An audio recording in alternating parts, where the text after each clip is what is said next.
Hi everyone, my name is Ms. Clarynda Sari, Assistant Professor, Institute of Pharmacy, Assam Don Bosco University, and today we will be performing the determination of total aldehyde content present in lemon oil.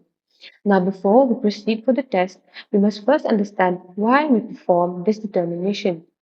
Now, usually, whenever we cut open any lemon, we are bombarded with a very aromatic and citrus smell. Now, this smell is usually generated by the aldehydes present in our and the most important aldehyde present in lemon is citral. So today we will try to determine the amount of citral present in our lemon oil, and thereby we will be able to determine how much of the aldehyde content is present in our sample.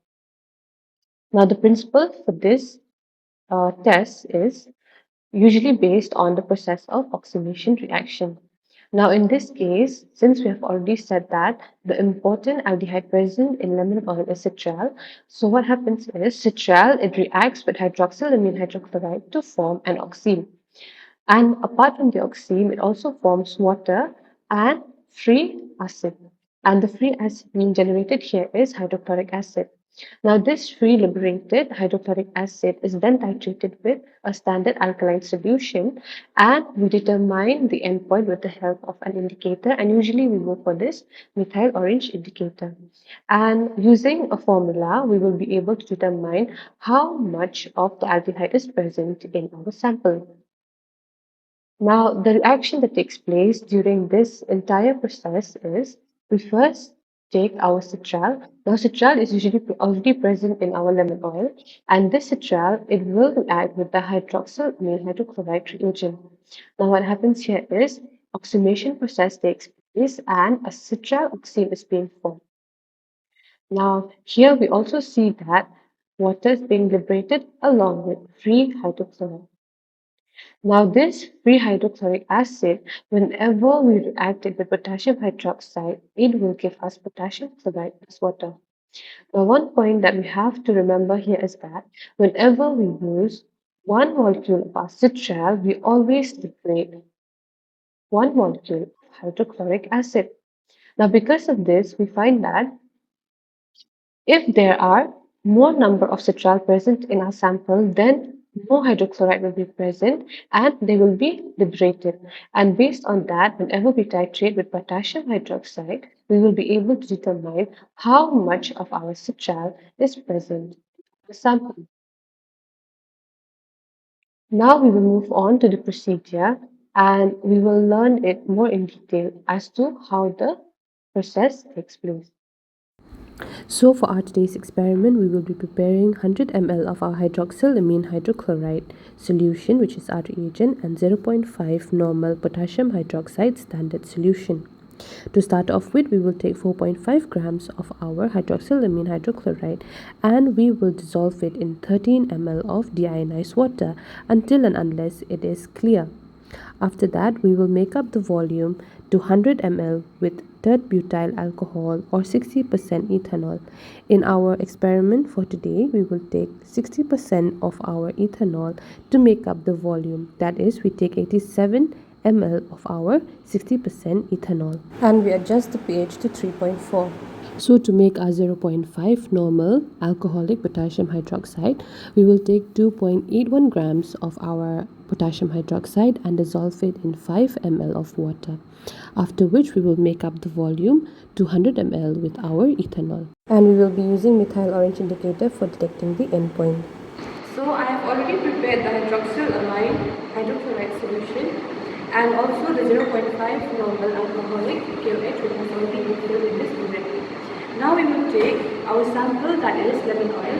We will take 5 ml of our lemon oil and 50 ml of our reagent, that is hydroxylamine hydrochloride, and we will incubate it for 30 minutes for the process of oxidation.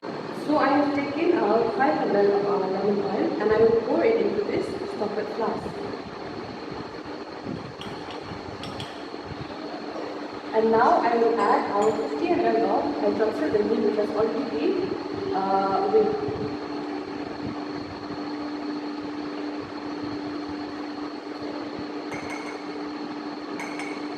And I will incubate it for 30 minutes for the process of oxidation.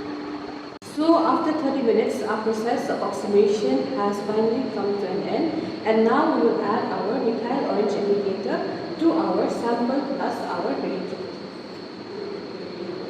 And we will titrate it with our 0.5 normal alcoholic potassium hydroxide.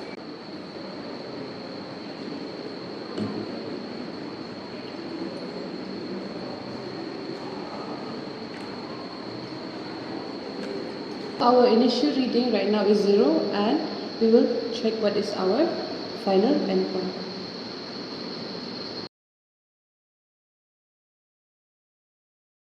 See, our endpoint has been detected with a color change that is to orange, and the reading is at 6 ml. We will perform the same test for our blank, and we will mark our reading. So this is our blank, and we will add 2 drops of our indicator, and we will titrate it again following the same method for our sample.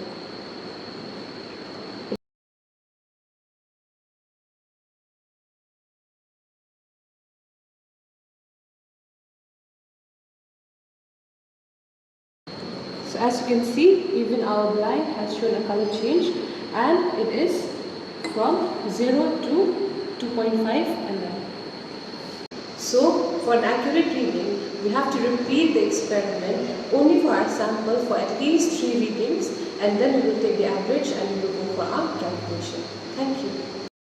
After we have performed the test, we have the readings for our experiment. And as you can see here, the average volume of potassium hydroxide that we used for our sample is 6.03 ml, and for our blank is 2.5 ml.